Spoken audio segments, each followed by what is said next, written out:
بسم اللہ الرحمن الرحیم۔ آج ہم سورۃ البقرہ کا تعارف بیان کریں گے اور اس کے معنی بیان فرمائیں گے۔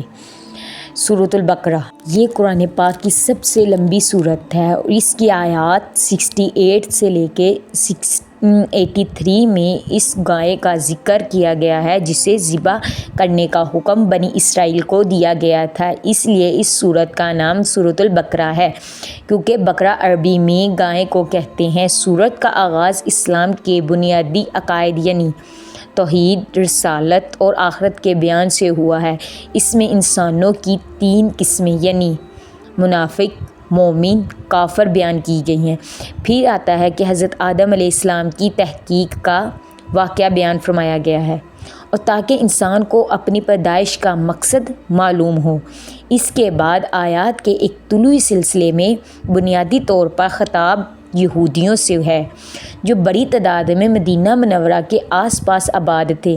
ان میں اللہ تعالیٰ نے جو نعمتیں نازل فرمائی اور جس طرح انہیں ناشکری اور نافرمانی سے کام لیا ہے اس کا بیان ہے۔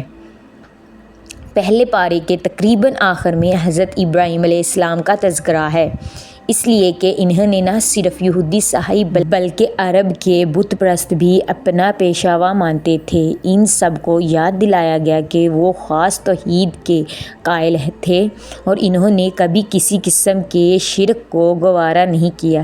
اس میں بیت اللہ کی تعمیر اور اس قبلہ بنانے کا ذکر آیا ہے۔ دوسرے پارے کے شروع میں اس کے احکامات بیان کرنے کے بعد ان صورتوں میں مسلمانوں کی انفرادی اجتماعی زندگی سے متعلقہ بہت سے احکام بیان فرمائے گئے ہیں جن میں عبادات سے لے کر معاشرے، خاندانی امور، حکمرانی سے متعلقہ بہت سے مسائل داخل ہیں۔ جزاک اللہ۔